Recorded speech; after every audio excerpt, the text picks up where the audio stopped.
ልጅ አንባቢ ብሩክታይት ፍቅሬ ይባላልው አሁን ማነብላችሁ አሪፍ ታሪክ ነው ውሻውና አጥንቱ ከለታት በአንድ ቀን አንድ ውሻ በጣም እርቦት ስለነበረ የሚበላውን አጥንት እየፈለገ ነበር ሲሄድ ከሩቅ ስጋ የሚሸጥ ሱቅ ተመለከተ ሆዱ ተላወሰበት በአካባቢው ማንንም እንደሌለ ካረጋገጠ በኋላ ወደ መስኮቱ ጠጋ አለ አጥንቱን ያዘው በጣም ደስ አለው በጥርሱ እንቀርጎ ከያዘው በኋላ እየሮጠ ወደ ጫካው ሄደ ተረጋግቶ የሚበላበትን ቦታ እየፈለገ ወደ ድልድዩ ደረሰ ድልድዩን እንዳለፈ ግን አንድ አጥንት የያዘ ውሻ በወንዝ ውስጥ ያየመሰለው ጠጋ ብሎ ሲያይ እንደሱ አጥንት የያዘ ውሻ ወንዝ ውስጥ ተመለከተ ውሻው አስፈራርቶ ቢቀበለው ሁለት አጥንት ሊልለት እኮ ነው ለማስፈራራት አፉን ለመክፈት ሊጀምር ሲል ባፉ የያዘው አጥንት ወደቀበት ወንዝ ውስጥ ገባበት ወንዝ ውስጥ ያለው አጥንት እልም ብሎ ጠፋ ለካ ወንዝ ውስጥ ያየው ራሱን ነበር በራሱ ስግብግብነት በጣም እየተናደደና እየተቆጨ በመጣበት ተመለሰ ሌብነትና ራስ ወዳድነት ጥሩ እንዳልሆነ ቢገባው ረሃቡ እንዳው ነበር ግን በራሱ ስህተት ትልቅ ትምህርት አገኘ ስላዳመጣችሁኝ አመሰግናለሁ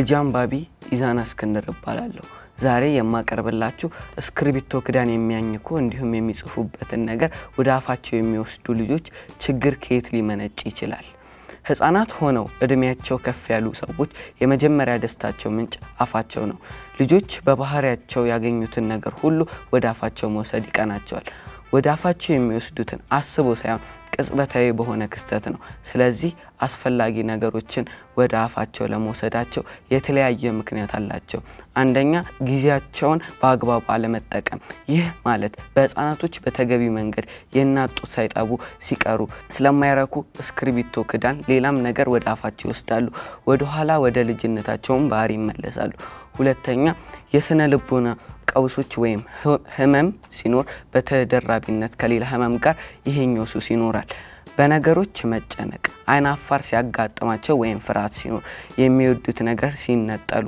በዚህ አጋጣሚ ወደ አፋቸው የሚወስዳቸው ነገር ለተለያዩ ጉዳዮች ሊያጋጥማቸው ይችላል ስለዚህ ጥንቃቄ ማድረግ ይገባል ወደ አፋቸው የሚወስዱት አስፈላጊ ነገር እንዴት ማስቀረት ይችላል አንደኛ ህፃን ሆነው ጣታቸውን ወደ አፋቸው በሚወስዱበት ጊዜ ንጹህ ብቻ አድርገን እንዲወጣላቸው ማድረግ ሁለተኛ በደንብ የናጡት ጠብተው እንዲያድጉ ማድረግ ሶስተኛ እየባሰ ከሄደ እጆቻቸውን ወይም የሚበሉትን እስክሪብቶ መራራ ነገር መቀባት አራተኛ ለባለሙያ ማሳየት አምስተኛ ወደ ባለሙያዎቹ ከመውሰዳችን በፊት ይህንን ነገር ችግር እንደሆነ ማሳመን ለመታከምም የነሱን ፍቃድ እንደሚፈልጉ ነግሮ ወደ ህክምና መውሰድ አስፈላጊ ነው ከዚህ ጠቃሚ ምክሮችን እንዳገኛችሁ ተስፋ አረጋለሁ ስላዳመጣችሁኝ አመሰግናለሁ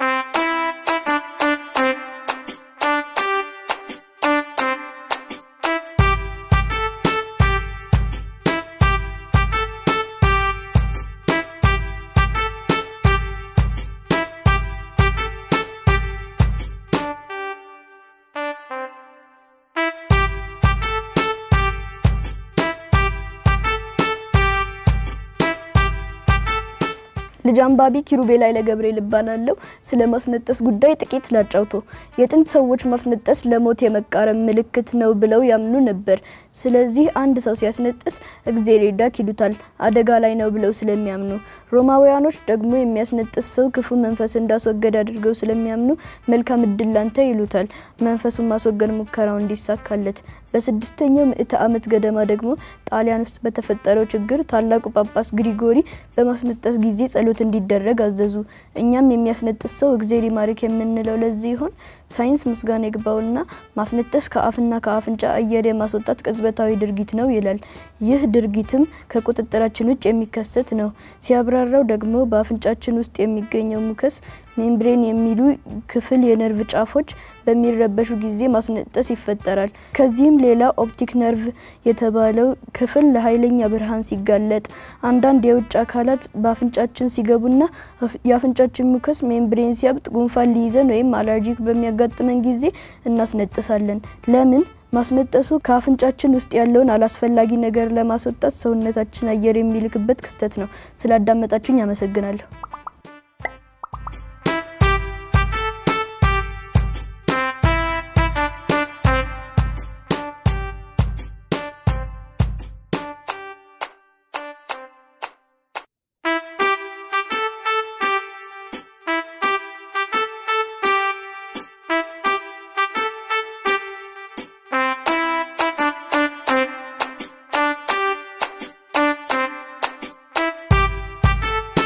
ልጅ አንባቢ ኪያኪ ኃይለ ገብርኤል እባላለሁ።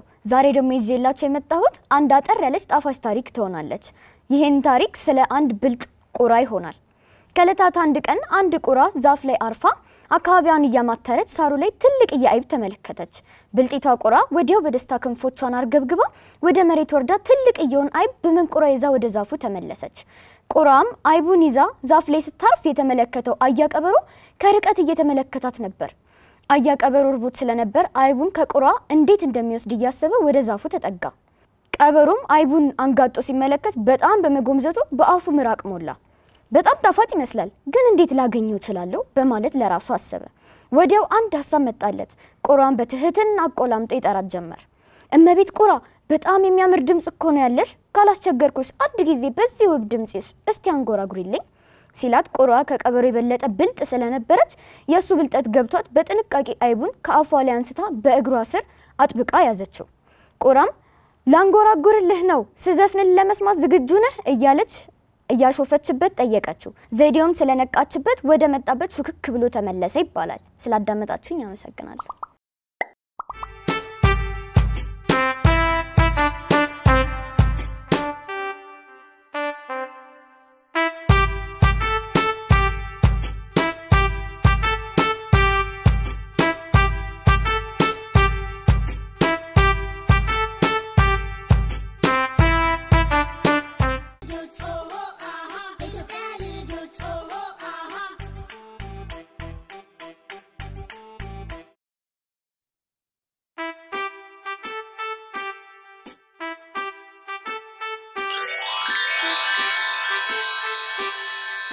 ልጆች ቢያነቧቸው ልጆች ቢያነቧቸው ሐኪም አይጦና ሌሎችም በኢትዮጵያ ልጆች ቴሌቪዥን ከቀረቡት ጣፋጭ ታሪኮች መካከል የተመረጡ በተረት መጽሐፍ ውስጥ ተካተዋል።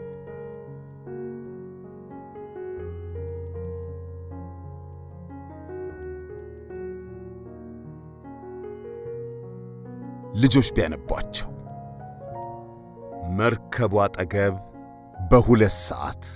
ድርሰቱ የጀርመኖች ነው። ተርጓሚው ዮናስ ታረቀኝ። ዮናስ ከዚህ ቀደም አያ ተንኮሉ፣ ጅራተ ቆራጣው አይጥ፣ ሚዮናና ሌሎችም መጽሐፍት ለልጆች አቅርቧል።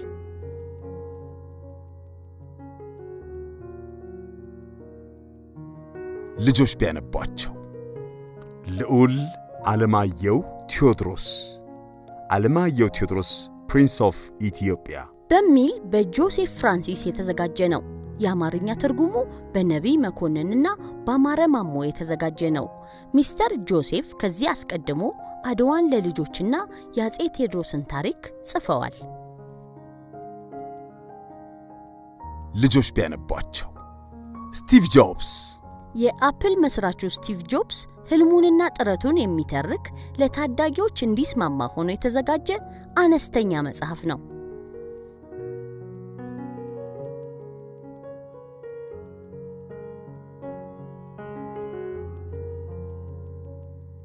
ልጆች ቢያነቧቸው አራቱ ጓደኛሞችና ሌሎች ተረቶች ህሊና ውድነህ ያሳተመችው ገና በ11 ዓመቷ ነው።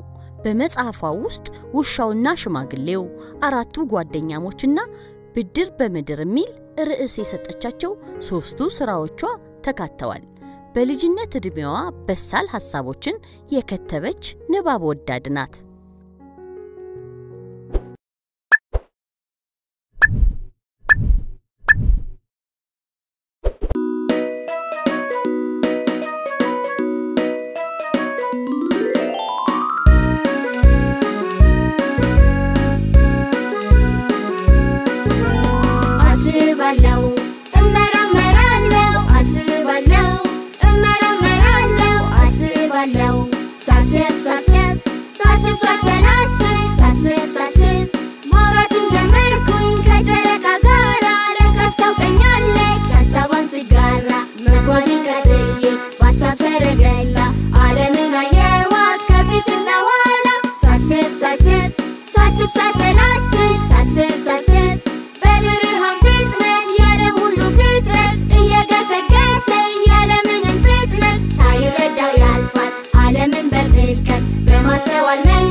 እንዴት ናችሁ የኢትዮጵያ ልጆች? ዛሬ ደግሞ አንድ ጣፋጭና አስተማሪ ታሪክ እነግራችኋለሁ። እንግዲህ የታሪኩ መጠሪያ ኤሊውና አስማተኛው ከበሮ ይሰኛል። ምን አልኳችሁ? ኤሊውና አስማተኛው ከበሮ። በጣም ጥሩ። እንግዲህ ልጆች ይገርማችኋል፣ ከዕለታት በአንዱ ቀን ነው በአንድ ትንሽዬ ገጠር መንደር ውስጥ የሚኖር ጆጆ የሚባል ኤሊ ነበረ። ጆጆ ፍራፍሬ በጣም ይወዳል። በቀን ፍራፍሬ ሳይበላ መዋል አይችልም። ጆጆ አንድ ቀን ከአካባቢው ራቅ ብሎ ፍራፍሬ ፍለጋ ሄደ። ከዚያም የማንጎ ዛፍ አገኘ። ጆጆ ዛፉን ነቀነቀውና ይገርማችኋል ልጆች፣ በጣም ብዙ የበሰሉ ማንጎች ዱብ አሉ። ጆጆ ደስ አለው። ሳይና ማንጎቹን መሰብሰብ ጀመረ። ሲሰበስብ አንዱ ማንጎ ግን ተንከባሎ ካጠገቡ ያለው ዋሻ ውስጥ ጥልቅ ብሎ ገባ። ጆጆም እንዴ አልተውም አለና ወደ ዋሻው ገባ። ዋሻው ሌላ ዓለም ውስጥ የገባ መሰለው። ዋሻው ጥልቅ ሲል ይገርማል አለ ጆጆ። በጣም ጠጋ ሲል አንድ አዛውንት እሳት ዳር ቁጭ ብለው ማንጎን እየበሉ ነበር። ጆጆ እንዴ እኔ ማንጎ ነው አላቸው። አዛውንቱ ይቅርታ ያንተ መሆኑን አላወቅኩም ነበር አሉት። ጆጆ ታዲያ መልሰው ይስጡኝ የራሴ ነው አላቸው። ግን ይሄ አንድ ማንጎ ብቻ ነው፣ አንተ ደግሞ ብዙ ማንጎች አሉ። ታዲያ ይሄንን ብትተውልኝ ምን አለበት አሉት። አይ እኔ ማንጎ እንዲመልሱልኝ ነው የምፈልገው፣ የራሴ ማንጎ ነው አለ ጆጆ። አሉና አዛውንቱ ልጆች ይገርማቸዋል አሰብ አረጉና እንግዲያው በማንጎ ፋንታ ልዩ የሆነ ከበሮ ሰጣለሁ አሉት። ልዩ የሆነ ከበሮ ደስ የሚል ይመስላል አለ። እዚያም አዛውንቱ ልጆች ይገርማቸዋል ጆጆን ለየት ያሉ ከበሮችና የከበሮ መምቻዎች ወዳሉበት ዕቃ ቤት ወሰዱት። በል እንግዲህ አንዱን ውሰድ አሉት። ትንሿን ነው የምፈልገው ለመያዝም ስለሚመቸኝ አለ ጆጆ። ከዛ ጆጆ ወደ ቤቱ እንደተመለሰ ይገርማቸዋል ልጆች አዲሱን ከበሮ አነሳ። ከበሮ መምታት ጀመረ። የሚገርም ነበር። ከበሮ ሲመታ ማንጎ መውረድ ጀመረ። አንዴ ከበሮን ደው ሲያደርገው ማንጎ አንዴ ቡው ዱው ቡው ይላል። እንዴ ማንጎ ማንጎ ማንጎ ማንጎ ማንጎን በላው። እንደገና ከበሮን ድም ሲያደርገው አሁንም ሌላ ማንጎ ዱብ አለ። ልክ መጀመሪያ በለው አይነት ፓፓ ልጆች ይገርማቸዋል በጣም ይጣፍጣል። ጆጆ በጣም ተገርሟል። ግን ከበሮን መምታት አላቋረጠም። ሲመታ ሲደግም ሲመታ ሲደግም ሲመታ ሲደግም ከበሮ ሲደበደብ ብሎ የለ ልጆች ከመጠን በላይ ስለደበደበው እጅግ በጣም በርካታ ማንጎችን አገኘ መብላት ከሚችለው በላይ። በድንገት ግን ያልጠበቀው ነገር ተከሰተ ልጆች። እንዲያ እየደበደበ ከሚያስፈልገው ከሚበላው በላይ የደበደበው ከበሮ ተበሳ። ወይኔ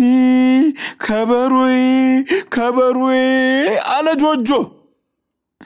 እንዴት ሌላ ማንጎ የሚያዘንብ ከበሮ ማግኘት እችላለሁ እያለ ማሰብ ጀመረ ልጆች ይገርማቸዋል። ከዛም ጆጆ ብልጥ መሆን አምሮታል። አንድ ማንጎ ይዞ ወደ ጫካው ሄደ። እዚያም እንደደረሰ ማንጎውን ወደ አዛውንቱ ዋሻ ሆነ ብሎ ወረወረው። ማንጎን ተከትሎ እንደለመደው ሲገባ አዛውንቱ እንደገና አገኛቸውና ማንጎዬ ወደ ዋሻው ወደቀና ልወስድ ብዬን የመጣሁት እርሶ አይተውታል አላቸው። አዛውንቱም ልጆች ታዲያ አዎ ይኸውልህ በልኸው ውሰድ ብለው ማንጎን መለሱለት። በዚህ ጊዜ ጆጆ የጠበቀው በማንጎ ፋንታ ከበሮን የሚወስድ ነበር የመሰለው። አዛውንቱ ግን ዛሬ ማንጎን ሳይበሉት በመመለሳቸው በጣም ደነቀው። ጆጆ አይ ይሄ የኔ ማንጎ አይደለም የኔ ለየት ያለ ቀለም ያለው ማንጎ ነው ብሎ ልጆች ዋሻቸው። ስለዋሻቸው ለራሱ በጣም ገርሞታል። እና ምን ይደረግ ነው የምትለው አሉት። በማንጎዬ ምትክ አስማተኛውን ከበሮ እንዲሰጡኝ ነው የምፈልገው አላቸው። ይሁና አሉ አዛውንቱ ልጆች። ከዛ እንደገና ወደ ዕቃ ቤታቸው ወሰዱትና አስመረጡት። ጆጆ ትልቁን ከበሮ ወሰደና እየተንገዳገደ ከአቅሙ በላይ ተሸክሞ ወደ ቤቱ ገሰገሰ። ቤቱ ሲደርስ በጣም ደክሞት ነበር። ቢሆንም ግን ምንም ጊዜ ሳያጠፋ በሌላ አቅሙ ከበሮን መምታት ጀመረ። ሲደልቀው ሲደበድብ ቆየ። ግን ምንም ማንጎ ውስጡ የለም። ማንጎ ሊያመጣለት አልቻለም። አሁንም ከበሮን ቢደበድብም ምንም የለም። ጭራሽ በድንገት ከበሮ ትልቅ ጅራፍ አወጣና ጅራፉ ጆጆን መግረፍ ጀመረ። ጆጆ ወደ ጫካው ሩጫውን ፈርቶ ድድድድድ አለ። ጅራፉም ከኋላው እየገረፈ ሲከተለው ዘሎ ዋሻ ውስጥ ገባና አዛውንቱን አባቴ ያልተገባ ውሸት ስለዋሽዎት ይቅር ይበሉኝ በስርዓት ስላላናጋገርኩት ይቅር ይበሉኝ ይቅርታ ያርጉልኝ አላቸው ይገርማቸዋል ልጆች በቃ ድም ብለው አዛውንቱ አዩት ስግብግብ ስለሆንኩ ይቅርታ ያርጉልኝ አባቴ አዛውንቱም አየህ እኔ እንኳን ላስተምር ፈልጌ ነበር በላሁን ይቅር ብያለሁ ከስተት በመመለስም ደስ ብሎኛል አሉት እናም ልጆች ከዛን ጊዜ ጀምሮ ጆጆና አዛውንቱ ከልብ የሚዋደዱና የሚተማመኑ ጓደኛሞች ሆኑ እላችኋለሁ እንግዲህ ከዚህ ታሪክ የምንማረው የማንጠቀምበትን የማያስፈልገንን ማግበስበስ ዋጋ እንደሌለው ሰውን መዋሸት ፈጽሞ እንደማይገባ ትልቅ ሰውን በአግባቡ ማነጋገር እንደሚጠቅም ለጊዜው ብልጥ የሆነን ቢመስለን እንኳን እያደር የገዛው ሸታችን ሲታወቅብን ደግሞ እንደሚያዋርደን ጭምር ነው ይሁንና ደግሞ ሰው ከስተቱ ተምሮ ይቅርታ መጠየቅ እንዴት መልካም እንደሆነም ከዚህ ታሪክ ተመረናል እናንተ ኢትዮጵያ ልጆች ደግሞ እውነትን የምታስቀድሙ ለሀገር ለወገን የምትበጁ ሌሎችን በተቻለ አቅም የማታስከፉ ጥንቁቆች እንደምትሆኑ ተስፋ አለኝ እንደ ሁሉ ጊዜው ለታላላቆቻችሁ የምትታዘዙ በሰዎች ዘንድ የምትታመኑ ለአደራ የምትበቁ ትሆኑ ዘንድ ፈጣሪ ይርዳችሁ በሌላ ጣፋጭ ታሪክ ደግሞ ተመልሼ እመጣለሁ እስከዛው ደህና ቆዩልኝ የኢትዮጵያ ልጆች አለቃ ገብረሃና ይምጡ እንደገና አለቃ ገብረሃና ይምጡ እንደገና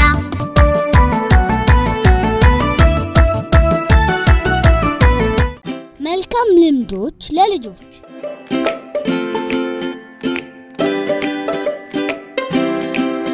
የፈጠራ ችሎታ ወይም የአእምሮ ውጤት ልጆች ዛሬ ስለ ፈጠራ ችሎታችሁ ወይም አእምሮአችሁ ስለሚያመነጨው ወይም ስለሚፈጥረው አዲስ እና የተለየ ነገር የተወሰነ ነገር ልበላችሁ ሁሉም ሰው የራሱ የሆነ የተለያዩ ነገሮችን የመፍጠር ወይም አዲስ ሐሳብ የማመንጨት ልዩ ችሎታ አለው አዲስ ነገር ስታስቡ ሁሉ ጊዜም ለሌሎች መትረፍ እና መድረስ ትችላላችሁ ከተለያዩ ቦታዎች ላይ አዲስ ነገርን ለማወቅ ትጥራላችሁ ጠያቂዎች እና ለጥያቄያችሁ መልስ ፈላጊዎች ትሆናላችሁ ጠያቂ መሆን ደግሞ በጣም ጥሩ ልምድ ነው ለጥያቄያችሁ መልስ ለማግኘት ሌሎች ሰዎችን ከመጠየቅ በተጨማሪ መጽሐፍትን አንብቡ አዲስ ነገር ፈጣሪው ስትሆኑ ውጤታማ ትሆናላችሁ ለጥያቄያችሁ መልስ ለማግኘት በጣራችሁ ቁጥር የበለጠ ውጤታማ ትሆናላችሁ ሐሳባችሁን ለሌሎች ሰዎች ግለጹ ከጓደኞቻችሁ ጋር ተማከሩባቸው ሐሳብ ተለዋወጡበት ለፈጠራችሁት አዲስ ሐሳብ ፍሬ እንዲያፈራና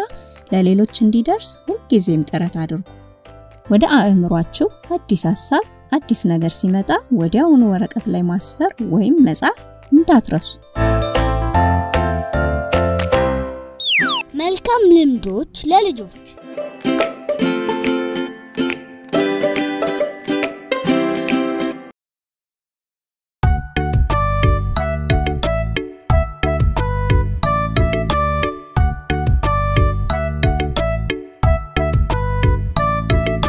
ሽንጉርጉር ቲንዚዛ የደስደስ ያላት ሳሩን አድርጋለች እንደ ራሷ ቤት ቲንዚዛ ስትበር አበቦቹ ሁሉ ባሉበት ስፍራ ላይ ይወዛወዛሉ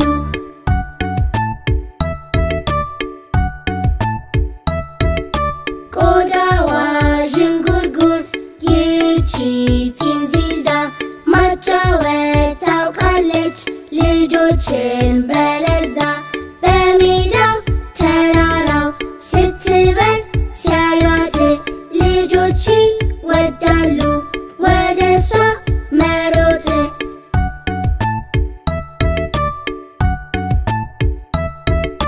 ክብ የሰሩ አብረው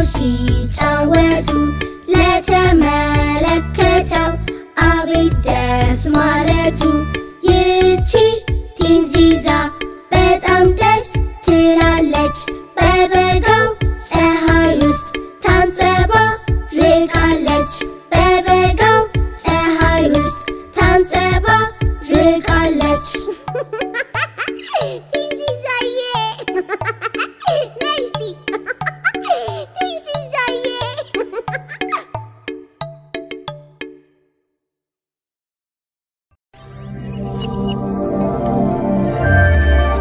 አስገራሚ እውነታዎች ልዩ ልዩ 2 1 በስርዓተ ፀሐይ ውስጥ 290 ጨረቃዎች ይገኛሉ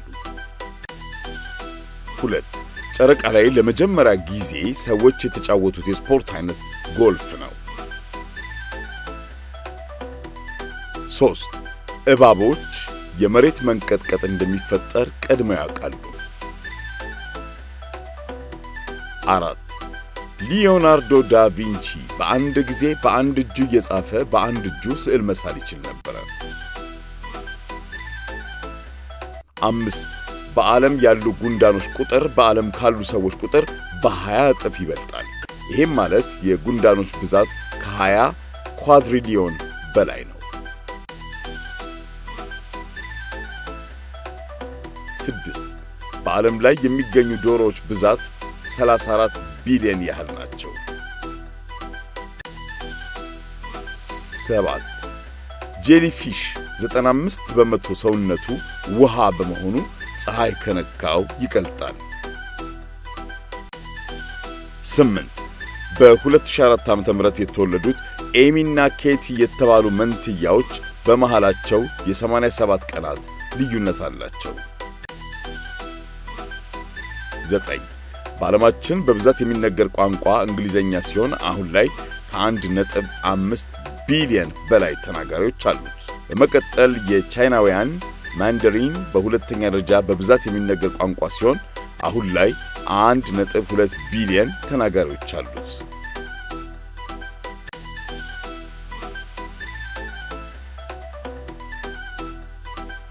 10 ቀጭኔ ምላሷ ረጅም ከመሆኑ የተነሳ አይንና ጆሮዋን ጭምር በምላሷ ማጽዳት ትችላለች 11 በዓለማችን ከሚገኙ አዋቂዎች ውስጥ ማንበብ የሚችሉት 86 በመቶ ናቸው 12 በ2050 ዓመተ ምህረት በአፍሪካ የህዝብ ቁጥር 2.5 ቢሊዮን ይደርሳል ተብሎ ይገመታል አሁን ላይ የአፍሪካ ህዝብ ቁጥር 1.5 ቢሊዮን ነው 13 በአውሮፕላን ስንሄድ የመቅመስና የማሽተት አቅማችን ከ20 እስከ 50 በመቶ ይቀንሳል 14 ኮተን ካንዲን የፈጠረው ዊሊያም ሞሪሰን የተባለ የጥርስ ሐኪም ነው 15 በማርሻል አርት ስፖርት ውስጥ ጥቁር ቀበቶ የመጨረሻው የብቃት ደረጃ ተደርጎ ሲወሰድ ነጭ የጀማሪዎች ቀበቶ ነው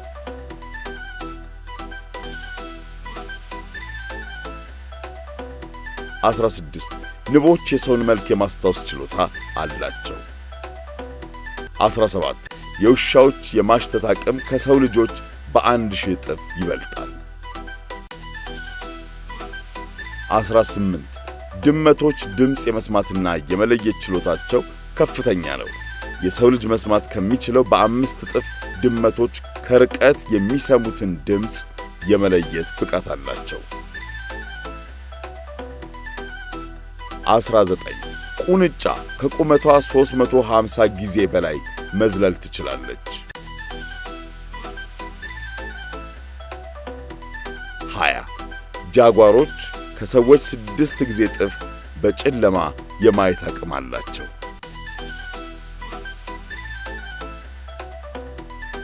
የኢትዮጵያ ልጆች ቴሌቪዥን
ሰላም የኢትዮጵያ ልጆች እንዴት ናችሁ? ደህና ናችሁልኝ? ዛሬ እንግዲህ ያው የተገናኘነው በአፋር ባህላዊ አለባበስ የተገናኘነው ዛሬ የአፋርን ባህል አጨፋፈር ከናንተ ጋር አጨፍራለሁ። እኔ ኮሪዮግራፈር እንዲሁም አሰልጣኝ ፍቅር አለሙ እባላለሁ።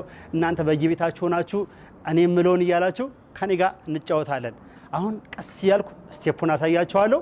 እናንተም ከኔ ጋር ትበሉ። አሁን ዱላችን እንደዚህ ይዛለን። እጃችን እዚህ ጋር ነው። ከዛ እግራችን ነው የሚሄደው። እግራችን እንዴት ነው የሚሄደው? 1 2 1 2 1 2 1 2 1 2 1 2 እያለ ይሄዳል ማለት ነው።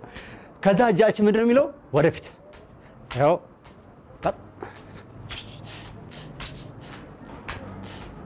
ስዞርም እንደፈለኩ ዞራለሁ ማለት ነው። ይኸው እንደፈለኩ መዞር መጫወት እችላለሁ ማለት ነው። ከእጄ ጋር ምን ይሆናል ማለት ነው? እጄና እግሬ እኩል ይሄዳል ማለት ነው። ይኸው ዱላችን ወደ ቀጥ ያለ ነው፣ ወደ ላይ ቀጥ ያለ ነው። ዱላችን ወደ ላይ ቀጥ ያለ ነው። እንደዚህ ነው የምንይዘው። ከዛ የምንመታውም ወደ ላይ ነው። ይኸው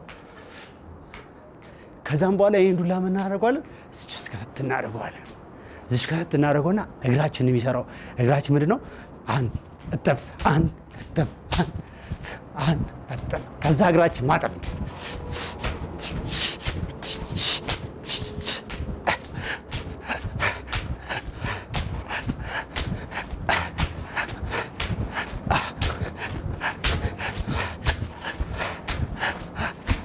እንደዚህ እንላለን ማለት ነው። ሁለተኛ ነገር ደግሞ እጃችን ምንድነው የሚሆነው? እንደዚህ ይሆናል ማለት ዱላው እንደዚህ ይዟል። ይሄኛው እጃችን እየመጣ እዚህ ጋር ያጨበጭባል ማለት ነው። ሲያጨበጭብ ከእግራችን ጋር ነው እኩል እየተነሳ የሚያጨበጭበው ማለት ነው። እያልኩ ነው የምሄደው። ስዘጋው እግሬና ለክስ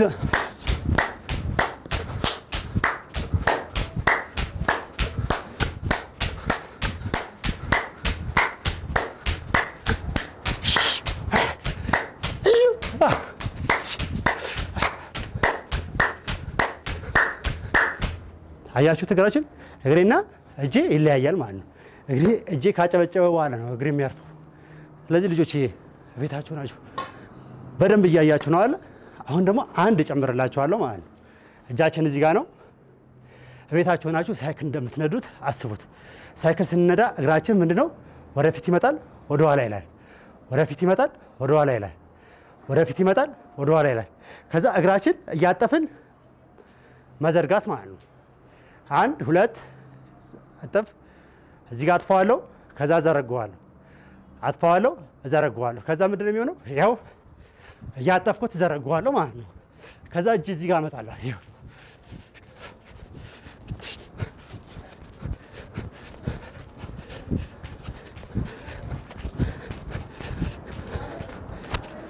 ልጆች እንዴት ነው የአፋር ጨዋታ? በየቤታችሁ ናችሁ በደንብ እየተጫወታችሁ ናችሁ አይደል? አሁን እኔ ብቻዬን ሆኜ ነው ያሳያችሁ። አሁን ከብልጮ ጋር አፋርን ባህላዊ ጭፈራ አሳያችኋለሁ። ብልጮ ናልኝ። አይ ብልጮ በደንብ አይቶ ነው የመጣው ማለት ነው። ያው እየተለማመደ ነው የመጣው ብልጮዬ። ደህና ነህ? አሁን ይኸውልህ የአፋር ጨዋታን የምንጫወተው የምንይዘው እንደዚህ ነው። ወደ ላይ የምናደርገው ይሄኛው እዚህ ጋር ያርፋል ማለት ነው። ከዛ እጃችን አንገታችን ቀጥ ያለ ነው። እጃችን እዚህ ጋር ያረፈ ነው። እዚህ ጋር ያረፈ ነው። ከዛ ወደፊት የምንገፋው አየው። እያጠፈን ማጠፍ መዘርጋት፣ ማጠፍ መዘርጋት፣ መዘርጋት። ከዛ ከእግራችን ጋር እንሄዳለን ማለት ነው። እያረፈ ይኸው ቀኝ እግር ሲመታ ይወጣል ማለት ነው። ቀኝ እግር ሲያርፍ ግራ እግር ሲንጠለጠል እጄ ወደፊት ነው። ግራ ሲያርፍ ደግሞ ወደ ኋላ ነው። ቀኝ ሲያርፍ ወደፊት ነው። ግራ እግራችን ቀኝ እግራችን ሲያርፍ ብራቮ። አያችሁ? ቀኙ ሲያርፍ እጁም አንድ ላይ ነው የሚሄደው ማለት ነው። ቀኙና እጁ እኩል ወደፊት ወደ ኋላ ይላል ማለት ነው። እና ከእግራችን ጋር የምንሰራው ይኸው ብራቮ ብልጮ ያስ እስቲ ወደ እኔ ዙር እስቲ ወደ እኔ ዙር ብራቮ። ከኔ ጋር እኩል አፕ የኔና የብልጮን እጃችን እኩል አያችሁት? እኩል ነው አይደል? ዱላችንም እጃችንም እኩል ነው አይደል? እስቲ ወደፊት ብራቮ ብራቮ። አሁን ደግሞ ብልጮ እዚህ ውስጥ እንከተዋለን፣ እዚህ ውስጥ እንከተዋለን። አሁን እየረገጠን ነው የምንነሳው ማለት ነው። እርግጥ ብለን እጠፈነው። እሺ እስቲ ብራቮ። እስቲ በዚህኛው አያችሁት? ብልጮን አንዳንድ እግሩን እኩል ነው የሚያጥፈው ማለት ነው። ከኔ ጋር ብራቮ ሲ ይኸው ይኸው አንድ ጅን ያዘው እዚህ ጋር ብራቮ ይኸው ልጆች በእግራችን እየመታን ሁለት እግራችን እኩል አርፈው አንድ እግራችን ይነሳል ማለት ነው yes አሁን ደግሞ ልጆች በሙዚቃ እናደርገዋለን ሙሉ ጭፈራችን የባህላዊ የአፋር ጭፈራን ከናንተ ጋር ከብልጮ ጋር በደንብ ያሳየናችሁ እንሄዳለን ማለት ነው አሁን ብልጮ ከሙዚቃ ጋር ነው እዚህ ምን ሄደው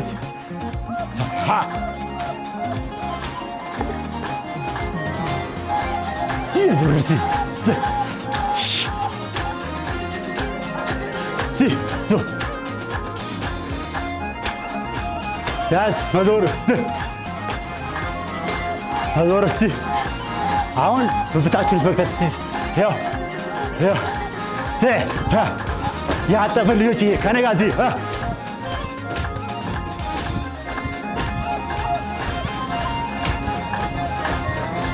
አሁን ደግሞ መጫወት ነው ሲሲ ያው ብልጮ ነው እንዴ ዘርጋ ሲ yes bravo yes ሲያው ዱላችን ቁጭ እናድርግ ሲ ዱላችን ማስቀምጠ መስራት እንችላለን ማለት ነው አሁንስ ይኸው እዚህ በለን ትንሱን ደግሞ ይኸው እንደዚህ እንችላለን ማለት ነው እሺ ልጆች አሁን ልጅ አሁን እቺ ይኸውላ bravo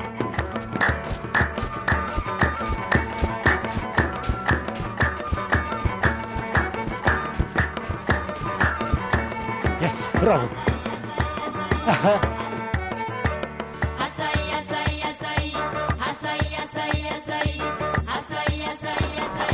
yes ብልጮ አሁን ሁሉንም እያቀናባበረ እየተጫወተ ነው እናንተም በየቤታችሁ ናቸው በደንብ እያቀናባበራችሁ ማለት ነው ከዛ እጃችን ደግሞ እንደዚህ ይላል ማለት ነው ይኸው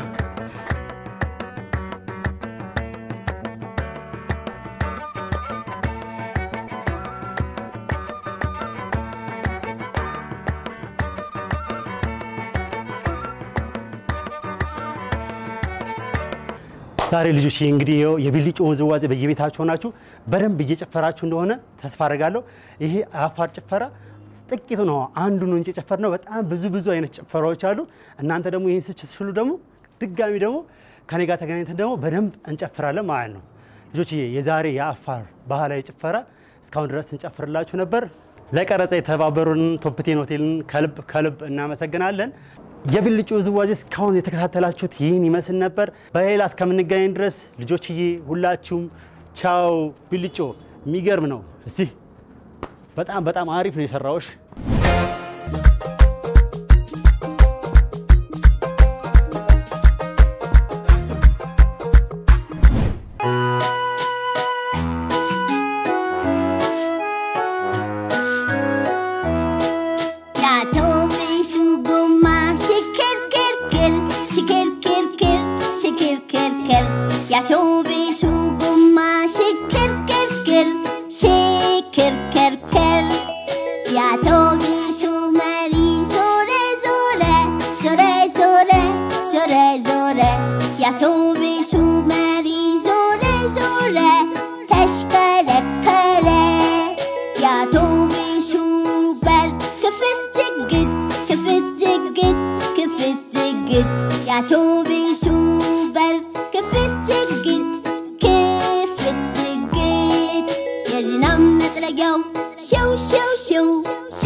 Motel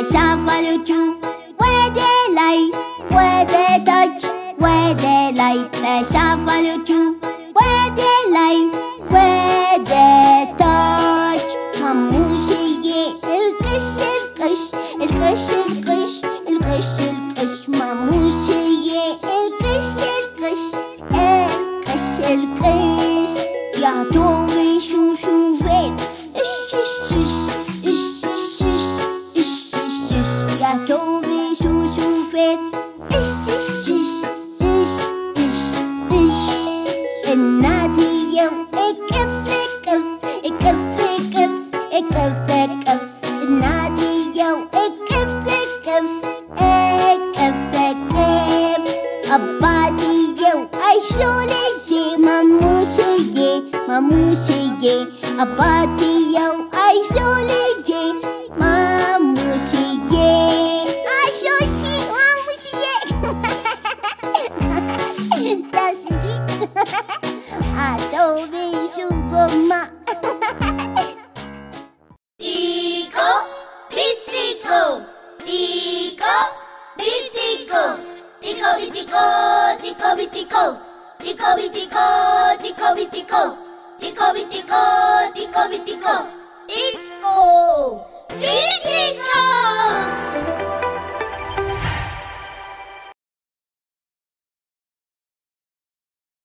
ኧረ ቢቲኮዬ እኛ ክፍል ግን ገብተሽ ስትማሪ በቃ አንደኛ አይደለሽ እንዴ? እና ተመቸ ጢቆዬ?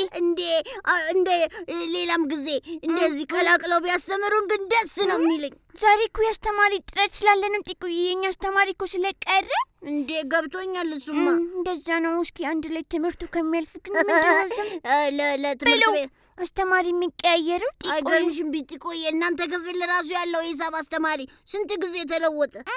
አይገርምሽ? እስካሁን ድረስ እንኳን ባለው ሶስተኛ።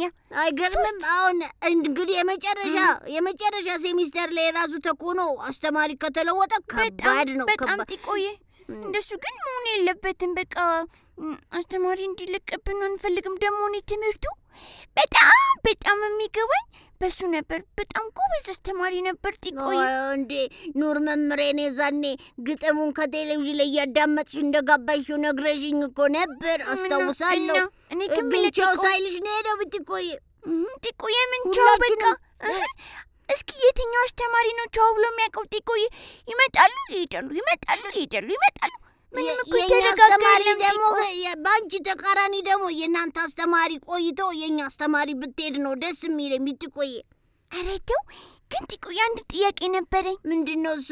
ጥያቄ በጣም እየጠየቀች ነበረ። አዎ አይቻለሁ። እና ከዚያ ሁላ ጥያቄ አንተ አንዱን እንኳን አታውቅም አትመልሰው? ኧረ ጢቆዬ ባይክ እቺን አታውጣም ዘጣውቀ እንዴ ቢቲኮይ ሁሉንም ጥያቄ የጠየቀችውን እያንዳንዱን አሁን ብትጠይቅኝ እመልስልሻለሁ። አዎና ጢቆ ምንድነው? ከመቼ ጀምሮ ነው እንደዚህ አይነት ልጅ ሆንከው? እንዴ ቢቲኮይ አልመልስም። ባለፈው እኮ ስነግርሽ በደንብ አልሰማሽኝም። አንተ እየቀደምክ ሁሉንም ጥያቄ እየመለስክ ብላ ክስ ታረገኛለሽ። ታዲያ አስተማሪያችን ናታ። ጥያቄውን ስላወቀው አይደለም ሁሉ ጊዜ ቲቸርን ይልመልስ እያልኩ እጅ ሳወጣ ሌሎቹ አወጡም። ከዛ ለሌሎቹ እድል እሺ ሰጣ ተመልሳ ጀንት እኔን መልስ ትለኛለች ስል ሁሉም ሳወጣ እኔ ብቻ አውጥቼ ራሱ እድል አትሰጠኝም። ሳያት እንደሱ ስታረገኝ በቃ እኔ ለራሴ ቦዲ አልመልስም ምን ቸገረኝ ብዬ ከዛ በኋላ አንድ መልስ መልሼላት አላውቅም። ጢቆ አንተ ፈጣን ስለሆንክ ማለት ነው። ፍጥን ስትል ተናዳብህ ነው። እና ታዲያ ከትምህርት ጋር ምን ያገናኘዋል እንዴ? ምን ብትል ጥሩ ነው? ጥያቄውን አውቀው እጅ ስታወጣ ዝም ትለኛለች። ከዛ ለአባቴ ነገርኩት። አባቴ መጣና ለምንድን ነው እንደሱ ድል ማትሰጩ ምናምን ሲላት በጣም እሱ ይፈጥናል፣ ሌሎቹ ደግሞ በጣም የዘገዩ ስለሆነ ትንሽ እሱ እንዲረጋጋ አድርጉት ብላትሎ መሰለሽ። ምን ያገናኘዋል? እንደውም አባቴ ትምህርት ቤት መለወጥ አለብኝ ሲል ነበር። ግን እኮ ጎበዝ ተማሪ እንደዚህ ፈጣን ልጅ ሲኖር ማለት ነው ጢቆዬ ሁሌ እናቴ የምትለው ለምሳሌ የቤትስራውን ቶሎ ከጨረሰ የሆነ ነገር የክፍል ስራም ቶሎ ከስር ሲጨርስ ትናደዳለች እኮ። ስትጨርስ አሁን እሷ ብልጥ ብትሆን ማለት ነው ምን ታረግ ነበር? እናቴ እንደምትለው እሺ ላንተ የሆነ አክቲቪቲ መስጠት፣ በቃ የሆነ አንተን ቢዚ የሚያደርግ ነገር እንዴት? ለምሳሌ መደመር መቀነስ ሰፋ ያለ ጥያቄ አንተ እኮ በጣም ብዙ ስለምታነብ በጣም እውቀቱ ብዙ ስላለ ቶሎ ስለምትመልሰው ጥቆይ አንድ ቀለታ እሺ ሌላ ተማሪ እንኳን ላስረዳ አልኳት ጭራሽ የኔ ስራው ማርያም ምናምን ብላትለኝም ከዛ በኋላ እኔ ግን እንደሱ እንዴት አስተማሪ እንደዚህ አይነት ነገር ካፉ ያወጣል ብዬ ታዘብኳትና ብትቆይ አንድም ነገር መመለስ አቆምኩኝ እሷ ስታወራ ግን ሁሉንም አውቀዋለሁ የምትናገረውን አውቀዋለሁ የምጽፈውን አውቀዋለሁ በሆዴ ለራሴ ለጥቆ መልስለታለሁ ጥቆ ምንድን ነበር መልሱ ስለው ይነግረኛል በቃ ቅድም ያ ሁላ ጥያቄ ስጠይቅ በተለይ አንድ ጥያቄ እኔ ብቻውን ያስተማርኩት ሚመልስ የለም ስትል ሁሉም ጸጥ ሲል አንተም አውቀህ ነው ጸጥ ያልከው ለካ ባወጣም አትመርጠውም እጄን እሺ አትልም አትወደውም መሰለኝ ጣቴን ወይ እንጨት ነገር አሰርቼ ብቅ እያደረኩ ላውጣ መሰለኝ ጥቁ ወይ እኛ ክፍል አሁን ዱቼ ያለ ዱቼ በጣም ፈጣን ነው እንዳንተ እንዴ ያውቃለሁ ራሱ ስንጠያየቅ ራሱ እንዳለ በቃ እኔና እሱ እኮ ጎበዝ ጓደኛሞች ነበር እና ታዲያውን እሱ አሁን ሄዶ ያልኩ አስተማሪያችን ማለት ነው በጣም ነው የሚወደው ጎበዝ ስለሆነ ምን ያደርግለታል ታዲያ ግን ፍጥን ስለሚልበት ለሱ ትንሽ ጥያቄ ራሱ ጠንከር ያለ ይሰጠዋል መስራት የሚችለው የሚመጥነው ማለት ነው እሱ ጥያቄውን ለመመለስ እንትን ሲታገል ስራ ይሰጠዋል ለምሳሌ ወረቀት ተሰርቶ ከሆነ ደብተር የሚሰጥ ከሆነ አስተማሪ ሰብስብ ይለዋል ስራ ይሰጠዋል እንደዚህ አድርግ ሲለው በቃ እንደዛ ያረጋ ታድሎ ግን ዱቼ የበለጠ ጎበዝ ነው የሆነ ነው የሚሄደው ማለት ነው አስተማሪዎቻችን ግን ብለ መሆን አለባቸው ፈጣኑንም ዝቅ ያለውንም ተማሪ እኩል በደንብ ማየት በአንድ አይነት አይን ማየት አለባቸው አለማዳላት አለባቸው ገና መልሱን መልሰብኛል ተብሎ ከተማሪ መልስ ይከለከላል ደግሞ ጥቆዬ ሁሉም ተማሪ ተሰጦና ፍላጎት ይለያያልና እሱን መረዳት አሁን እኔ ያምናው መመሬን አንዲትም ቀን ረስቻት አላቅም ፀሐይን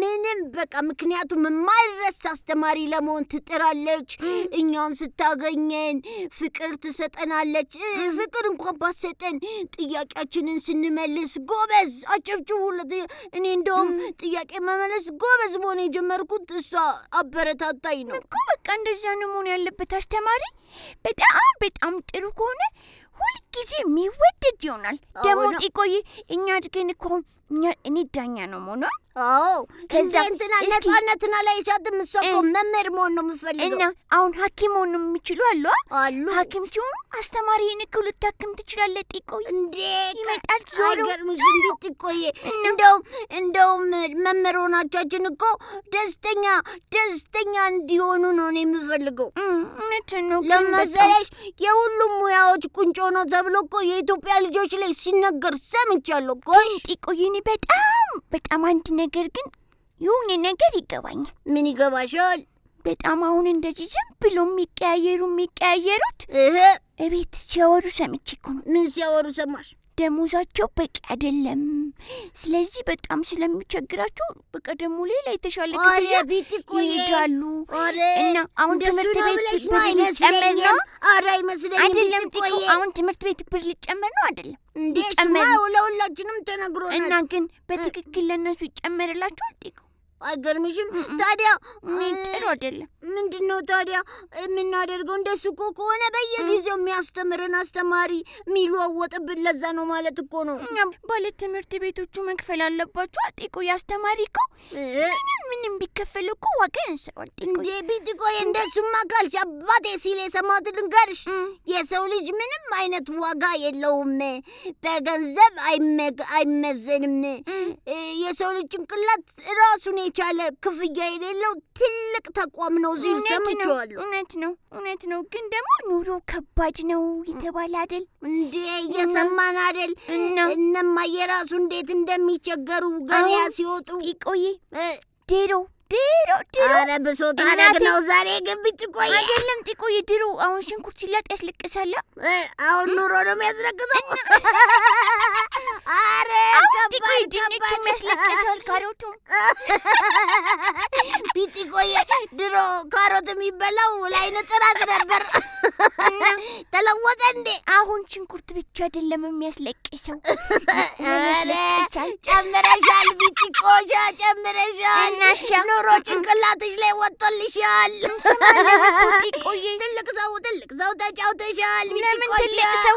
በቤት አሁን አመት በዓል ምናምን ሲመጣ ሽንኩርት ሲገዛ እና በየቀኑ የምንበላው ምግብ ታውቂዋለሽ? እሰማለሁ። እናቴ ጽፋ ነው የምትሄደው። ጢቆይ እንዴት ሽንኩርት 60 ብር ምናምን የሚላይ አምና የገዛሁት ከዘንድሮ ጋር ተምታታ ሲሉ እየሰማሽ? እኔማ በቃ እናቴ ለምን አንተክልም አልኳት። እንዴ እውነትሽ ነው? አንዳንድ ነገር እንትካል እንዴ? ቃሪያ፣ ቲማቲም ምናምን በእንትን አድርገን እኮ በላስቲክ ኮድ አድርገን እኮ አየር ላይ ራሱ መትከል እንችላለን። አሁን ብንተክል እስከ ክረምት ቃሪያ፣ ቲማቲም እንበላለና እንትን ሰላጣ ምናምን በቃ። ስለዚህ ራሳችሁን ሁላችሁም ቻሉ ብለን እንበል፣ አትግዙ እንበላችሁ። ያለችንም ቦታ መጠቀም አልጋ ስርም ቢሆን ጢቆይ ጫሜ ሁሉ ስር በስር ሲሆን ታየኝ። አልጋ ስሩን ለልማት አልጋ ስርን ለልማት ብላለች ቢጥቆሻ። አንቺ ግን ቢጥቆዬ የፈለገ እንደው ኑሮ ቢወደድ ጣራ ላይ ለልማት ጣራ ላይ እንኳን ማንረግጠውን ቦታ እንዴት አድርገን ልናጭድረው ነው?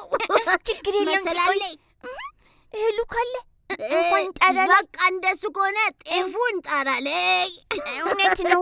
ስንዴውን መስኮት ላይ፣ እንትኑን ግድግዳ ላይ፣ አልጋ ስር ላይ ታደርገው፣ ሽንኩርዬን አልጋ ስር ድሮ እንዲደርቅላቸው ነበር አሉ አልጋ ስር ሽንኩርት የሚያደርጉት። እውነት ነው። የትርፍ ዕቃ ባሊ ምናምን ካለ ሰም ብሎ ቦታ ከሚስ ባንዱ ሽንኩርት ባንዱ ድንች ብላለች ቢጥቆ።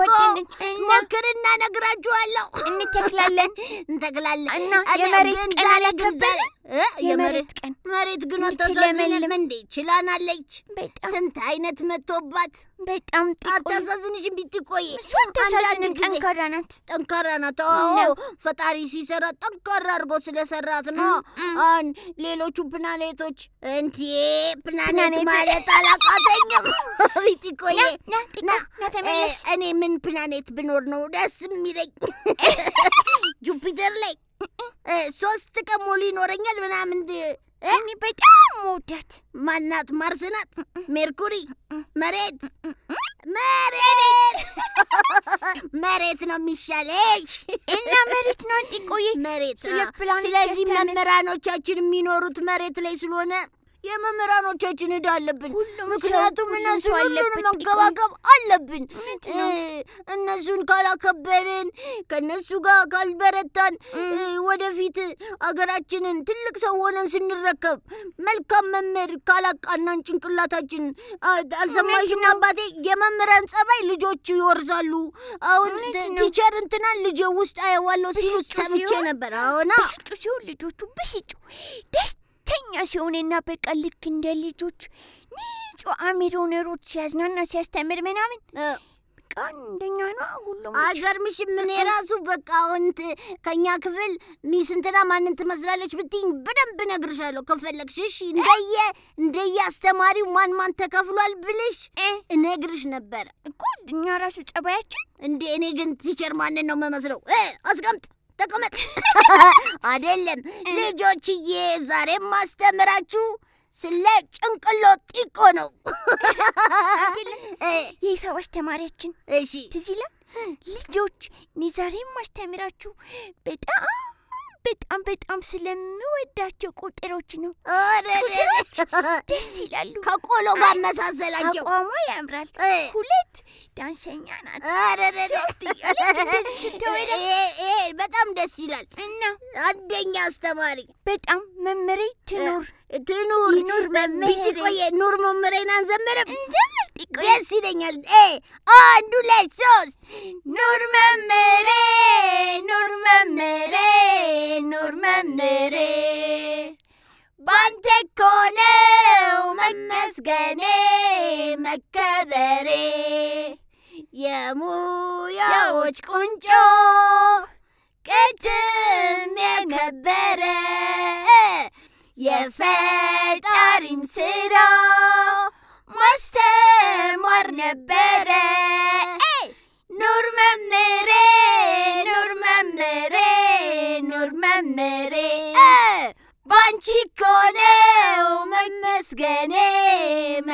ገበሬ። ቲቸርዬ አመሰግናለሁ። መምህሬ ኑርልኝ ኑሪልኝ። ቻው ቢቲቆዬ። ጢቆዬ ኑርልኝ። እኔም ጢቆ ቢጢቆ ጢቆ ቢጢቆ ጢቆ ቢጢቆ ጢቆ ቢጢቆ ጢቆ ቢጢቆ ጢቆ ቢጢቆ ጢቆ ቢጢቆ ጢቆ ቢጢቆ ጢቆ ቢጢቆ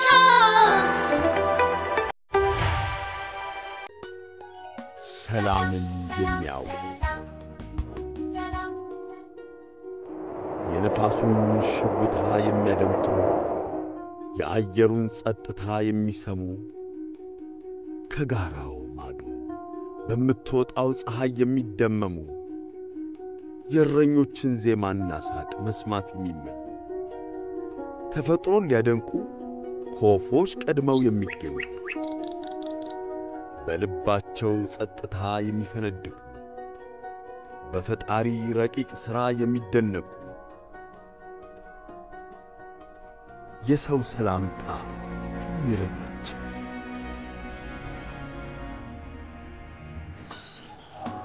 ሲሉ የሚያምርባቸው በልባቸው የሰዎችን ደስታ የሚያስቡ በተስፋና በበጎ ሥራቸው የሚያብቡ ፈገግ ብለው የሚተኙ ተመስገን የሚሉ ሰላምን ያውቃል።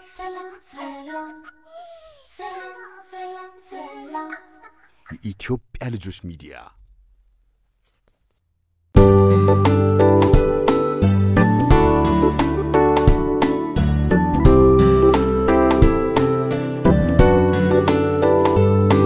ዳንኪራ ዳንኪራ ዳንኪራ ዳንኪራ ዳንኪር መቃመቆ የድሮ ሸምበቆ ዳንኪራ ዳንኪራ ዳንኪራ ዳንኪራ ዳንኪር መቃመቆ የድሮ ሸምበቆ ከእርሻው ስኖር ውሃ ጠገብ ነበር ከወንዙ ባሻገር ጎረቤቶቼ ጋር ዘወትር ስጨፍር ዳንኪራ ይሉኛል ዳንኪራ ድክርክር ጎረቤቶቼ ጋር ሌት ተቀን ስጨፍር ዳንኪራ ይሉኛል ዳንኪር መቃመቆ የድሮ ሸምበቆ ዳንኪራ ይሉኛል ዳንኪራ ድክርክር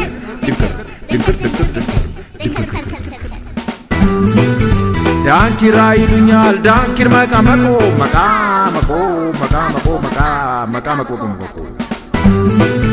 ዳንኪራ ይሉኛል ዳንኪራ ጉቺዬ ጉች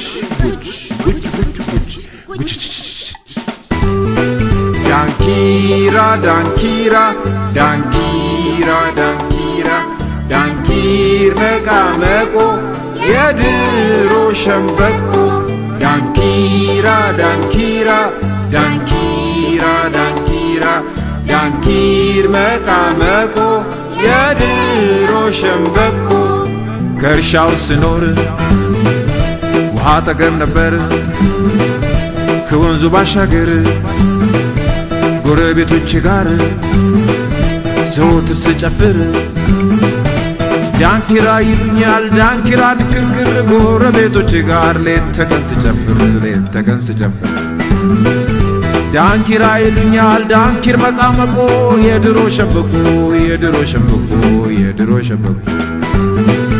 ዳንኪራ ይሉኛል ዳንኪራ ድክርክር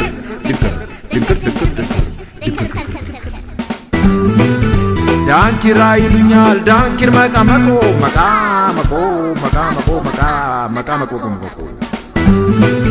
ዳንኪራ ይሉኛል ዳንኪራ ጉቺዬ ጉች ዳንኪራ ዳንኪራ ዳንኪራ ዳንኪራ ዳንኪር መቃመቆ የድሮ ሸምበቆ ዳንኪራ ዳንኪራ ዳንኪራ ዳንኪራ ዳንኪር መቃመቆ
እንዴት ናችሁ የኢትዮጵያ ልጆች? ጎሽ ጎሽ ጎሽ። እንግዲህ ዛሬ ካለፈው ጊዜ ጋር በተያያዘ የምናነሳው ቁም ነገር አለ። ራስን አጽድቶ አካባቢን ማቆሸሽ ታጥቦ ጭቃ መሆን ነው። ያጠፋ ለምን ይደበቃል ብለን ነበር። ያጠፋ ቢደበቅ በአውጫጭኝ ይታወቃል። አያችሁ ልጆች፣ በድሮ ጊዜ አንድ ጥፋት ተፈጽሞ አጥፊው ካልታወቀ የአካባቢው ሰው አውጫጭኝ ይቀመጣል። እናም ደግሞ በአካባቢው ሰው በህዝቡ ትብብር ሐቁ ይወጣል። ተደብቆ ያጠፋው ሰው ይጋለጣል። ግራ ቀኙም ተሰምቶ ሲያበቃ ፍርድ ይሰጣል። ወይ ይመከራል አሊያም ይቀጣል። እንግዲህ አውጫጭ ማለት ይኸው ነው። አሁን እናንተም በየቤታችሁ ናችሁ፣ በአውጫጭኙ ላይ ተሳትፋችኋልና አጥፊው ማን ይመስላችኋል? በሉ እንግዲህ ልጆችም ማስረጃውን ሰብስበው እየመጡ ነው። አብረን እንከታተላችኋለን።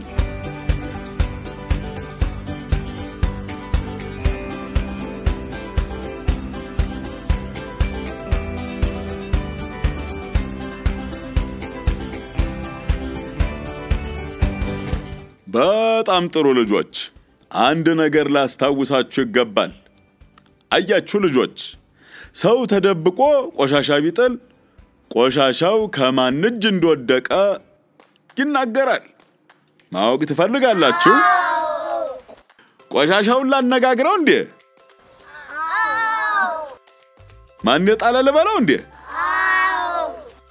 ይህንን የብስኩት ልጣጭ ማን የጣለው? ልጣጩ? ኧረ ልጣጩ! ማን ነው ብስኩትህን በልቶ የጣለህ? ምን አለ ልጆች?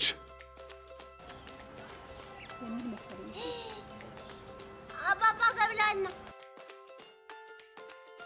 የቢልጮ ነኝ ያለ መሻለኝ። የቢልጮ የራሱ ነው። የቢልጮ የራሱ ነው አባባ። እንዲያካፍለኝ ስጠይቀው እምቢ ብሎኛል። አንቺስ ምን አልሽው ታዲያ ላሜ ቦራ? ምንም አላልኩትም። አንገቴን ወዝውዤ ዝም አልኩት። እንዴ አትዋሺ ላሜ ቦራ። ብቻውን የበላ ብቻውን ይሞታል አላልሽም? ወይኔ ጉዴ! ተረቱ እዚሁ በዚሁ ደረሰበት። ስለዚህ ብልጮ እኔ ግን ምንም እንዲሆን አልፈልግም ነበር። አውጫጭኙ እንግዲህ ይቀጥላል። ሌላውም ቆሻሻ አንድ ባንድ ይመረመራል። ጥሩምቤ እንግዲህ አንቺ ብልህ ስለሆንሽ በያስቀጥይዋ።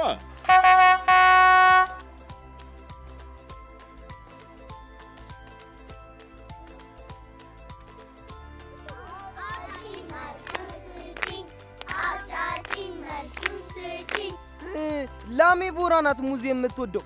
እንዴት ታናሽ ወንድሟ ነው የምትወደው። ሆዶ ይፈተሽ እንዴ! እኔ ሆድ ውስጥ ያለው ግማሹ ብቻ ነው። ስለዚህ ግማሹ ቁላዩ ላይ የለም። ካፖርቱ ባዶ ነው የተገኘ። አውጣጪኝ መልሱን ስጪኝ፣ አውጣጪኝ መልሱን ስጪኝ፣ አውጣጪኝ መልሱን ስጪኝ። ጥሩምቤ የጣለ ማን ነው ይላል? ላሜ ቦራ ግማሹን ከበላችሁ ግማሹ አንድ ሆድ ውስጥ ገብቷል ማለት ነው። እሱማ መካፈል ጥሩ ነው ብዬ ለሳራ አካፍያታለሁ። መጀመሪያ የሙዙን ግማሽ የበላው ማን ነው?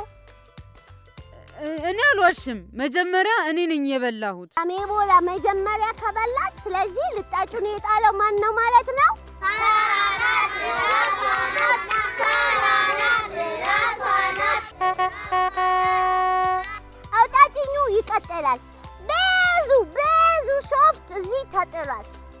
ሀቋን እውነቷን ብልጭ ቁልጭ እናደርጋለን። እሺ ዛሬ ማን ሶፍት ይዞ እንደመጣ ትነግሩኛላችሁ። እስቲ ከእናንተስ ማነው ሶፍት ይዞ የመጣው? ሀቋን እውነቷን ንቅል እናደርጋለን። እሺ አያ አባባ አልጣልንም ያላችሁ እጃችሁን አውርዱ። እንዴ ታዲያ ማነው ሶፍቱን የጣለው? አውጫጭኙ ይቀጥላል። ሶፍቶቹን እያነሳን ሁሉንም እንመረምራለን። እጁን ጠራርጎ አፍንጫውን አጽድቶ ሶፍቱን ያለ አግባብ የማይሆን ቦታ የጣለው ማን ነው? ጎበዝ የሆነ ልጅ በፈቃደኝነት ራሱን ያጋል። 1 2 ሶት አባባ ገብላና የጣለው ሰው ባይታወቅም ቆሻሻው ግን አይደብቅም። እሺ አንድ ቀይ ወጥ የነካው ሶፍት አግኝተናል። እስቲ ዛሬ ማን ነው ምሳውን ቀይ ወጥ ወይንም ቀይ ፍርፍር ይዞ የመጣው ከእናንተ ውስጥ? ኤልሻዳይ ወይም እንጉዳይ ኤልሻዳይ ወይም እንጉዳይ አሃ እነሱ ብቻ አይደሉም፣ ሁለት ልጆችም አሉ።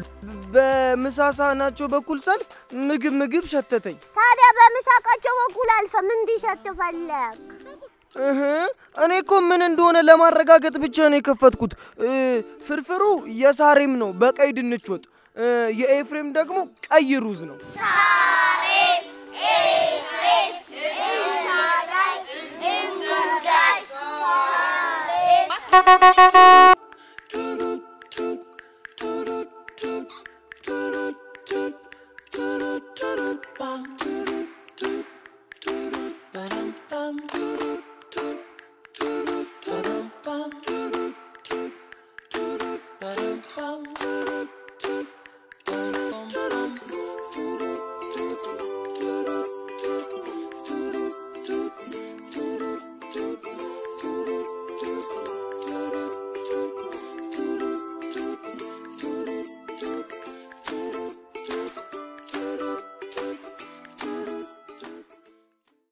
እሺ ልጆችዬ፣ ጥፋት ሰርቶ ማንም ሰው ቢሆን መደበቅ አይችልም። ውሎ አድሮ ይታወቃል። ቆይቶም መጋለጡ አይቀርም። እውነትና ጀንበር እያደር ይጠራል ይባላል በተረቱም። ስለዚህ አሁን እንግዲህ ማን ልክ ሰርቷል ማን ደብቋል የሚለው ይታወቃል። እኛ ሁላችንም ቅርጫት ውስጥ ከተናል ብላችኋል አይደለም እንዴ? እንግዲህ ሐቁን ተናግራችሁ ከሆነ ቅርጫቱ ራሱ ይመሰክርባችኋል። አባባ ገብላና ቅርጫቱ እውነቱን ተናግሯል። ሁሉም ልጆች ቅርጫቱ ውስጥ ከተውኛል ብሏል። አዎ ልጆችዬ፣ ቅሬታውን ለኔም ነግሮኛል። እንግዲህ አንዳንድ ልጆች ስራዬን በአግባቡ እንዳልሰራ ያደናቅፉኛል ብሎኛል። ቧንቧውም ቅሬታውን ገልጿል። አንዳንድ ልጆች ከከፈቱኝ በኋላ ሳይዘጉኝ ይሄዳሉ። የዚህ አይነት ቸልተኝነት ጥሩ አይደለም ብሎኛል። መቼም ማንኛውም ነገር ከተጠቀማችሁ በኋላ በአግባቡ ማስቀመጥ፣ እንደነበረው መመለስ ወይም ደግሞ ዘግቶ መሄድ ከንጹህና ጨዋ ልጅ ይጠበቃል። አይደለም እንዴ ልጆች? በጣም ጥሩ። እንግዲህ ያሳድጋችሁ። አሁን ጥሩምቤን በደንብ አዳምጧት ልጆችዬ። አመሰግናለሁ አባባ ገብላናዬ፣ አመሰግናለሁ ልጆች። አውጣጭኙ ቀጥሏል። ቅርጫቱ ተመትቼ ነው ብሏል። እሺ አሁን ቅርጫቱ ምን አጠፋ? ግን ያሳዝናችሁ በእናታችሁ። እሺ ጥያቄ አለኝ። አንድ ጥያቄ አለኝ። ከናንተ ውስጥ ኳስ የሚወድ ማን ነው?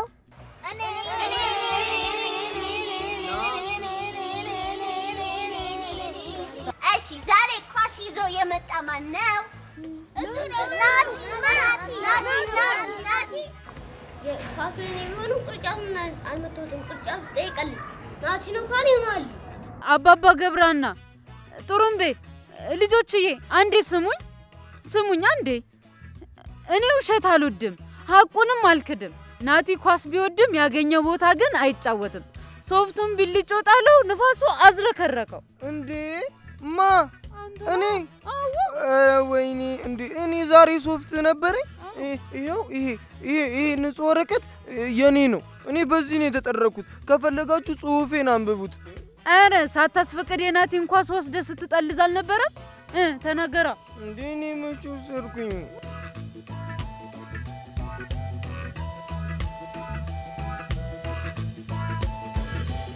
አያችሁ እንግዲህ ልጆች፣ አባቶቻችን ጥበበኞች ብልሆች ናቸው። አውጫጭኝ ከተቀመጡ ማንኛውም ጥፋት ይደርሱበታል። አጥፊውን በዘዴ ያጋልጣሉ። መነሻውን መርምረው ተመጣጣኝ ፍርድም ይሰጣሉ።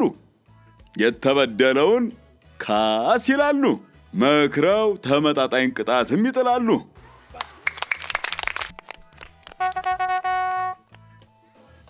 ጦሩምቢያም የአባቶችና እናቶችን ብልህነት ቀስማ ያውጫጭኝ ምርመሯን በአስደናቂ ጥበብ አከናውናለችና አስተያጨብጭቡላት። እናም ልጆች ጥፋት መታወቁ ስለማይቀር አስቀድሞ ስህተትን ማመንና ይቅርታ መጠየቅ ይገባል። እናው ነገር ደግሞ ምን መሰላችሁ? ማወቅ ያለባችሁ ትልቁም ነገር ምንድነው? የራስን ጽዳት ጠብቆ አካባቢን ማቆሸሽ የተሟላ ንጽህና አይደለም።